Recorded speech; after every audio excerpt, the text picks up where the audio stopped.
Assalamualaikum warahmatullahi wabarakatuh. Perkenalkan, saya Fika Nafila Ramadina, kelas 8C dari SMP Negeri 2 Sekan. Saya akan membacakan sebuah cerpen yang berjudul Senja di Jembatan Pena, karya Oge Hendrayana, SPD. Libur telah tiba, hatiku gembira. Senandung yang terdengar riang dari mulut kecil Tiara. Keceriaan menyambut waktu liburan pun dirasakan semua siswa SD Cendewas. Sorak-sorai terdengar di seluruh penjuru sekolah. Dengan sembari menenteng ransel makanan, langkah Tiara menggebu menuju gerbang sekolah. Beban tas di pundaknya pun tak ia rasa. Sudah terbayangkan dalam pikirannya bagaimana menyenangkannya liburan di Jakarta. Pak, Bapak! Suara dan lambaian tangannya membuat Bapak menoleh. Senyum sumringah keduanya terlihat jelas. Bapak menyodorkan helmet ke tangan Tiara yang penuh dengan barang bawaan. Tak tega melihat Tiara kesulitan. Helmet kuning berbunga itu dipakaikannya ke kepala Tiara. Let's go! Tangannya menunjuk ke arah jalan raya. Bapak menancapkan gas segera berlari dari sekolah. Seperti biasa, mereka sungguh menikmati perjalanan pulang. Polusi udara yang menempa wajah dianggapnya anugerah oleh mereka. Iya, mereka bersyukur masih bisa bernafas di tengah gempuran kehidupan di Jakarta yang gemerlapnya menyilaukan mata. Pak, nanti kita mau jalan-jalan kemana ya? Suara Tiara tak kalah dengan suara bising kendaraan. Bapak tidak menggubrisnya. Motor itu berlaju begitu saja. Sementara Tiara masih sibuk dengan permen lollipopnya. Namun, sesekali terdengar keinginan Tiara. Pak, kita sudah beberapa bulan di Jakarta, tapi belum pernah jalan-jalan. Bapak hanya menoleh, melihat ekspresi Tiara dari arah kaca spion itu. Saat perjalanan pulang, Tiara, Bapak, dan motor tua itu melewati tumpukan sampah yang tingginya hampir 1 meter. Tak sedikit sampah itu berserakan di jalan. Ih, jorok sekali. Tiara menggerutu. Masa iya, sampah ini mau setinggi gunung? Pemandangan yang menjijikan, Tiara pun menghirup bau busuk. Sampai-sampai ia harus menutup hidungnya. Sampah itu mengalihkan pembicaraannya tentang liburan. Ayo Pak, digas. Aku ingin cepat sampai rumah. Bapak ikut saran Tiara. Setibanya di rumah, Assalamualaikum Bu.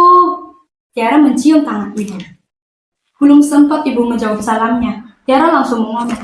Bu, Tiara kesal sekali. Tadi di bahu jalan ada tumpukan sampah. Loh. Kenapa ini anak ibu? Bukannya mau liburan itu senang ya? Kok ini malah ngomel terus? Kata ibu menghampiri Tiara. Hah, emangnya kita mau pergi kemana Bu? Tanya Tiara terkejut. Kemana ya? Ibu menatap Bapak penuh hati.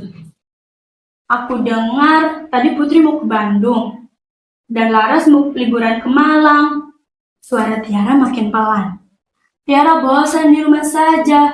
Pak, Bu, sudah beberapa bulan di Jakarta, kita belum pernah jalan-jalan.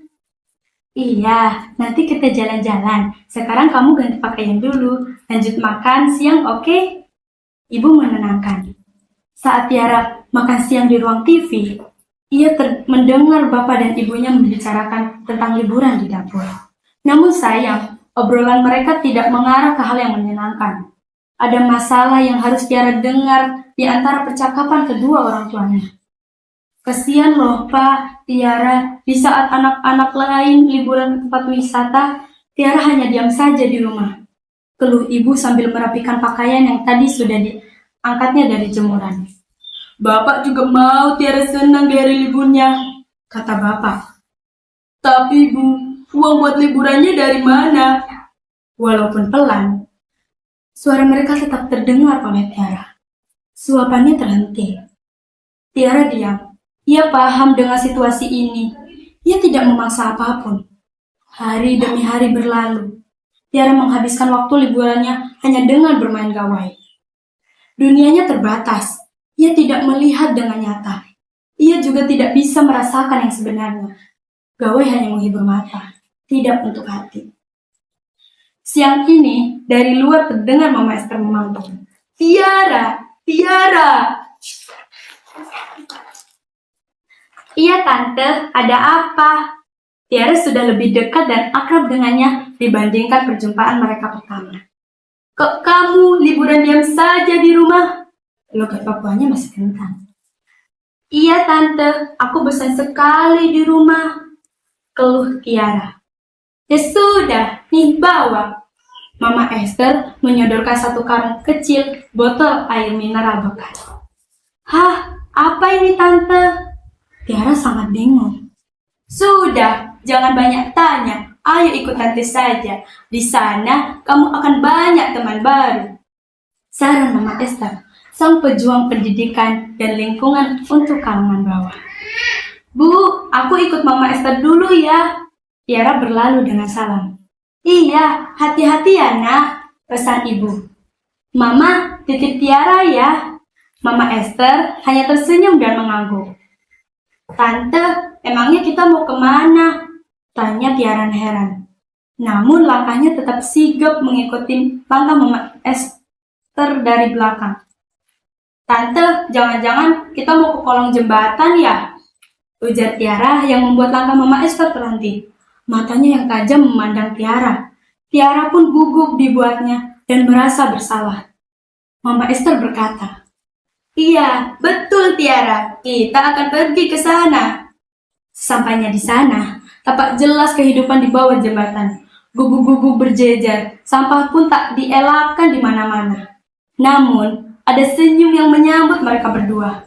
Tiara dan Mama Esther disambut hangat oleh 7 orang anak yang menanti keduanya sedari tadi. Ketujuh anak itu adalah tunas bangsa yang tumbuh di tempat yang salah. Mereka memiliki kemauan keras untuk belajar. Namun, kehidupan memaksa mereka untuk memilih. Dari pagi sampai pukul 14, mereka disibukkan dengan mencari barang rongsokan, bukan untuk menjaga lingkungan, tapi untuk mencari uang. Sebuah pena dan buku lusuh berada di genggaman mereka. Di hadapan mereka, tampak sebuah papan tulis yang tertancap miring di dinding beton jalanan. Mereka akan belajar. Anak-anakku, perkenalkan, ini ada teman baru kalian, yaitu Tiara. Lanjutnya, ayo beri salam Tiara. Selamat siang menjelang sore teman-teman, aku Tiara, tandanya Mama Esther. Senang berjumpa dengan kalian, ujar Tiara. Saat perkenalan di depan mereka, Tiara fokus melihat kepada seorang anak kecil berusia 4 tahun yang membawa boneka beruang. Tiara sangat mengenal boneka itu. Lalu, ia menghampiri anak kecil itu dan bertanya, Dek, bagus ya boneka beruangnya? Iya kak, aku dikasih Kak Tiara dari SD Cendrawasih, jawab anak itu polos. Tertulis di belakang labelnya, Tiara.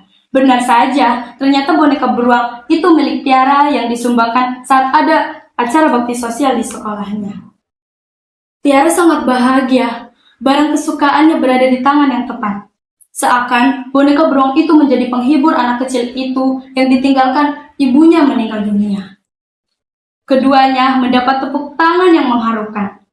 Tiara dan ketujuh teman barunya itu semakin bersemangat untuk mengikuti kegiatan dengan Mama Esther. Tiara ingin lingkungan kita bersih dari sampah. Mama, Tiara juga ingin bumi kita sehat kembali, ujar Tiara sambil duduk bersila. Tapi, bagaimana caranya ya? Tanya Tiara. Mama Esther memberi solusi kepada mereka.